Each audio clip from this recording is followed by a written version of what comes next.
Yes ముందుగా ప్రసాద్ గారు good evening. Good evening sir, నమస్తే. ఎస్ బాగున్నారా? బాగున్నాం సార్, మీరు ఎట్లా ఎస్ ఫైన్. మొత్తం మీద తెలంగాణలో ఒక ట్రెండ్ మార్కు నిలబోతుందని చెప్తున్నారు. ఏదైతే ఆ, మాగంటి గోపీనాథ్ దివంగత వ్యక్తి మాగంటి గోపీనాథ్ జూబ్లీహిల్స్ ఎమ్మెల్యే అకాల మరణం చెందటైతే అటాక్ దీనికి సంబంధించి బైపోల్ ఎలక్షన్లు రాబోతున్నాయి. కానీ సీటు మాదంటే మాదే అని బరిలో దిగడానికి మాత్రం హోరాహోరిన ఈ ముగ్గురు పార్టీలకు సంబంధించి ఎప్పటికప్పుడు పబ్లిక్ టాక్తో పాటు కూడా ఎప్పటికప్పుడు మీటింగ్లు నిర్వహిస్తున్నారు. లోకల్ బాడీకి సంబంధించినటువంటి వ్యక్తులను కలుస్తున్నారు, టార్గెట్ చేస్తున్నారు. మనం ఖచ్చితంగా కొట్టాలని. ఎలా ఉండబోతుంది బైపోల్ ఎలక్షన్లో? వాస్తవానికి చూస్తే కనుక ఎవరైతే మృతి చెందారో వారి ఆ సీటును మాత్రం వాళ్ళ ఇంటి వ్యక్తులకు, అంటే వాళ్ళ సతీమణికి కావచ్చు, లేదంటే వారి కూతులకు కావచ్చు, కొడుకులకు కావచ్చు, అలాంటిది ఒక ట్రెండ్ ఉంది గతంలో. కానీ ఇప్పుడైతే అదంతా ఏమీ లేదు, ఎవరి గెలుపు వారిదే అన్నట్టుంది. ఎలా చూడొచ్చు? ముందుగా స్వతంత్ర ప్రేక్షకులకు నమస్కారం, అలాగే ప్యానెల్లో ఉన్న మిత్రులకి మీకు కూడా నమస్తే సార్. తర్వాత ఒక విషయం నేను చెప్పగలను సార్. ఇక్కడ బైపోల్లో సాధారణంగా ఒక పద్ధతి ఉంటుంది. ఏదో కుటుంబ సభ్యులు కనుక నిలబడితే కొన్ని పార్టీలు స్వచ్ఛందంగా, రీజనల్ పార్టీలు కొన్ని అయితే స్వచ్ఛందంగా నిలబెట్టకుండా ఉంటాయి. కానీ ఇక్కడ ఉన్నది కాంగ్రెస్ బీజేపీ కాబట్టి ఉనికి లేకపోయినా బీజేపీ ఈ మధ్య పడుతున్న కొత్త తాపత్రయానికి అయితే ఎలాగోలా అన్న దగ్గర ప్రాణాలకు దిగించి ఆ దీపక్ రెడ్డికి ఇచ్చారు. ఆ దీపక్ రెడ్డికి ఇస్తారన్న దాంట్లో అసలు దీపక్ రెడ్డికి ఇస్తేనే సగం ఎత్తిపోతల పథకం. దానికి తోడు కాంగ్రెస్ లోంచి అజరుద్దీన్ పేరు అనబడింది. తర్వాత మన సింగరావు యాదవ్ గారు ఆయన పేరు ఒకటి ఉంది, నవీన్ యాదవ్. ఇంకా కొత్త పేర్లు వినబడతాయి. అంటే వాస్తవానికి ముగ్గురు ఉన్నారు కాంగ్రెస్ లో. అదే ఫిరోజ్ ఖాన్ గారి పేరు వినబడింది. Firoz Khan is the toughest candidate there. కానీ అజరుద్దీన్ కి ఈ మధ్యన ఎమ్మెల్సీ పడడం, నవీన్ యాదవ్ గారికి మార్గం సుగమం అవడం అండ్ ఇవన్నీ కనబడుతున్నాయి. కానీ వాస్తవానికి ఇక్కడ ఎఫెక్టివ్ మేనేజ్మెంట్ అన్నది కనుక మీరు రాజ్యాంగం గమనించగలిగితే కేసీఆర్ గారు ముఖ్యమంత్రిగా, అలాగే రేవంత్ రెడ్డి గారు ముఖ్యమంత్రిగా అన్నది ఒక వైటల్ రోల్ ప్లే చేస్తుంది. తర్వాత ఒక మాగంటి గోపీనాథ్ గారు అనే వ్యక్తి ఆల్మోస్ట్ 3 టర్మ్స్ ఆయన కన్సాక్టివ్ గా గెలవడం, తర్వాత అతను happen to be A mass leader. అంటే ఇక్కడ జూబ్లీ హిల్స్, బంజారా హిల్స్ లో ఉన్న క్రిస్ప్ ఏదైతే ఉంటుందో వాళ్ళందరికీ ప్రభుత్వాలతో లొసుగులు ఉంటాయి. లాస్ట్లు, కొండలు, గుట్టలు, కబ్జాలు, వీటిల్లో ఎక్కడ ప్రభుత్వానికి వెన్నుదండ పోతే లేని పొంత తలకైనా పోతుంది. ప్రభుత్వ పరంగా ఉన్నదానికి అడ్వాంటేజెస్ ఓటు బ్యాంక్ అది చాలా తక్కువ.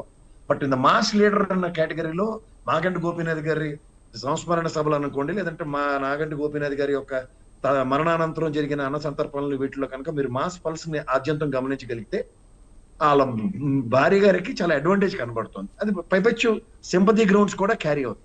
ఇక్కడ ఈ ప్రభుత్వం యొక్క పనితీరు కాంగ్రెస్ ది కనుక మీరు రాజ్యాంగం గమనించగలిగితే ఇప్పుడున్న ప్రజెంట్ సర్కమాస్టెన్సెస్ లో యూరియా విషయాలు కానీ ఇతర డెలివరబుల్స్ అన్నింటిలో కూడా ఒక మెజరబుల్ సిచ్యువేషన్ అయితే ఫేస్ చేస్తుంది. మీరు ఒక మాట చెప్పొచ్చు, లాస్యా గారిని మరణానంతరం కంటోన్మెంట్ లో కాంగ్రెస్ గెలిచింది కదా అని. ఎస్, అక్కడ ఏంటంటే హైపోథెటికల్ సాయన్న గారి మరణం సింపతి పెద్ద కూతురికి వచ్చింది, ఆవిడ మరణం రెండో కూతురికి రావడం కొంతవరకు కాదు. అక్కడ కనుక గజ్జల నగేష్ గారు లాంటి వ్యక్తి కనుక అక్కడ లోకల్ పరంగా పోరాటం చేసే అలాంటి ఎక్స్పెరిమెంట్ కనుక టీఆర్ఎస్ పార్టీ చేసి ఉంటే it would have been something else.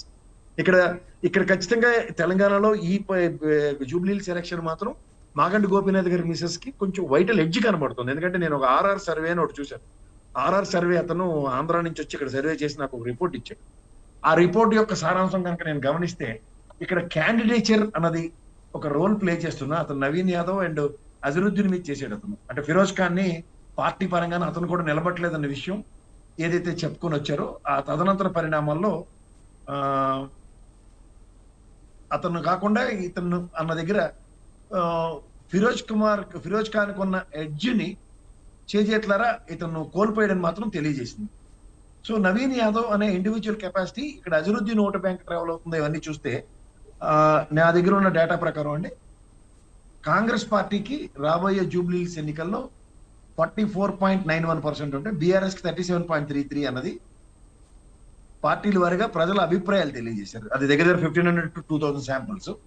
And Revanth Reddy గారి పనితీరుకి అయితే 31.81, ఇదే కేసీఆర్ గారు అయితే 56.81, బండి సంజయ్ గారికి అయితే 4.54 ఇచ్చారు, ఈటల రాజేంద్ర గారికి 2.27 ఇచ్చారు, తెలియదు అన్న వాళ్ళు 4.56.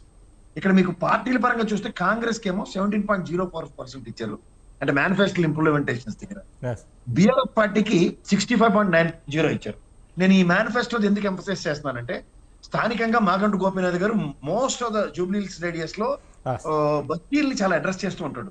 అక్కడ సక్సెస్ రేషన్ ఎక్కువ కనబడుతుంది. బీజేపీ పరంగా 3.4 ఉంది, అంటే వాళ్ళకి రాష్ట్ర విభజన దగ్గర నుంచి ఈ రోజు దాకా మనకి కనీసం ఉడతా సాయం కూడా చేయని నిస్సాయ స్థితిని కొట్టొచ్చినట్టు కనబడుతుంది. ఓవరాల్ గా ఈ ఎలక్షన్ బీఆర్ఎస్ వర్సెస్ కాంగ్రెస్ అనుకున్న దగ్గర సునీతమ్మ గారు అనే వాళ్ళ మాగంటి సునీతమ్మ గారికి ఇండివిజువల్ కెపాసిటీలో 46.6% వస్తుంది. మేము దగ్గర 2000 శాంపుల్స్ చేసిన దగ్గర. అజరుద్దీన్ గారికి అయితే 22.72 ఉంది. నవీన్ యాదవ్ గారికి 15.9 ఉంది. లంకల్ దీపక్ రెడ్డి అనంతరం సింగిల్ డిజిట్ కి పరిమితమై 4.5. తెలియదు అన్న వాళ్ళు 12.5 ఉన్నారు. ఇది అక్కడ ఉన్న స్థానికత సార్. దీన్ని బట్టి ఈ ఎలక్షన్ లో జూబ్లీహిల్స్ అన్నది ఒక కాంగ్రెస్ పార్టీ పరంగా రూలింగ్ గవర్నమెంట్ ఎడ్జ్ అన్నది కనబడుతుంది, కానీ దాన్ని జస్టిఫై చేసుకుని సస్టైన్ చేయడానికి అయితే నాకు తెలిసి ఒక క్రిస్ప్ ఓటు బ్యాంక్ ఏదైతే ఉందో ధనికులు అంటాం మేము, ఆ ధనికులు ఓటు బ్యాంక్ తో ప్రభావితమయ్యే అంశాలు కొన్ని ఉన్నాయి. అవి మేబీ కాంగ్రెస్ కనుక కనబడుతున్నాయి, కానీ బట్ బస్తీల్లో మాత్రం స్థానికంగా బీఆర్ఎస్ పార్టీకి, ముఖ్యంగా మాగంటి గోపీనాథ్ గారి మిసెస్ కి వైటల్ ఎడ్జ్ అయితే కనబడుతుంది. రైట్. శ్రావణ్ కుమార్ గారు, శ్రావణ్ కుమార్